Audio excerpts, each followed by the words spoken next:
সকলোকে নমস্কাৰ জনাই আজি আকৌ এটা সৰু শৰ্ট ভিডিঅ' লৈ আহিছোঁ দেই আপোনালোকৰ মাজলৈ। আশা কৰোঁ আপোনালোকে আঁকোৱালি ল'ব। যিহেতু ইমান গৰম পৰিছিলে, তাৰ মাজতে আকৌ বৰষুণ দিলে আৰু ঘৰত আমাৰ মহৰ ইমানেই উপদ্ৰৱ হৈছে। এনেকৈ হয়তো সৰু ল'ৰা ছোৱালী থকা ঘৰত খেলা ধূলা কৰি থাকোঁতে আমি মহে নাকামুৰিব বুলি গুড নাইট ব্যৱহাৰ কৰোঁ আৰু বহুত ধৰণৰ কিলাৰ ধূপো ব্যৱহাৰ কৰোঁ, নহয়নে? আৰু সেইবোৰৰ পৰা আমাৰ বহুত ছাইড এফেক্টো হয়। ক'ব নোৱাৰাকৈ সিহঁতৰ চেষ্টত অকণমান প্ৰব্লেমো কৰে আৰু ময়ো ইউজ কৰিছিলোঁ। কিন্তু আজি দুদিনমানৰ আগত মই এটা ঘৰুৱা দিহা পালোঁ, যিটো ইউজ কৰি খুব সুফল পাইছোঁ আৰু আপোনালোকলৈ আগবঢ়াইছোঁ। তেন্তে চাওঁ বলক সেই ঘৰুৱা দিহাটোনো কি হয়।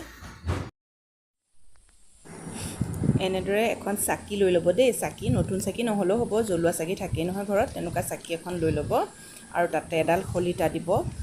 গোঁসাই ঘৰৰ শলিতা নাথাকিলে কাপোৰো দিব পাৰে, কটন কাপোৰ বা কপাহো দিব পাৰে। আৰু এনেদৰে অকণমান মিঠাতেল দি দিছোঁ, দেখিছেনে? আৰু এয়া যে দেখিছে, নহৰু 2-3 ফুটা আমি থেতেলিয়াই দিছোঁ। আৰু এইখিনি ইয়াত দিয়াৰ পাছত এতিয়া আমি চাকিগছ জ্বলাই দিম। জ্বলাই পেলাই আপুনি য'ত বহিব, ধৰক বাৰান্দাত বহিছে, ৰুমত বহিছে, তাত যদি চাকিগছ জ্বলাই থয়, দেখিব অকণমান সময়ৰ পাছত, খুব বেছি 2-3 মিনিটৰ পাছত আপোনাৰ ৰুমটোৰ পৰা সকলো মহ ইত্যাদিবোৰ নাইকিয়া হৈ গৈছে। এইগছ চাকি দেখিছেনে? ইয়াত আমি নহৰু দি থৈছোঁ আৰু নহৰুৰ গোন্ধটোৱে মানে খুব ধুনীয়া এটা এৰ'মাও ক্ৰিয়েট কৰে আৰু ভালো লাগে। আৰু এয়া আমি সন্ধিয়া জ্বলাই থৈছোঁ আৰু ঘৰত অকণোৱে মহৰ উপদ্ৰৱ নাই। আশা কৰোঁ আপোনালোকে এই ট্ৰিকটো এপ্লাই কৰিব আৰু আপোনালোকৰ মনৰ অনুভৱ মোক কমেণ্ট কৰি জনাব। Thank U.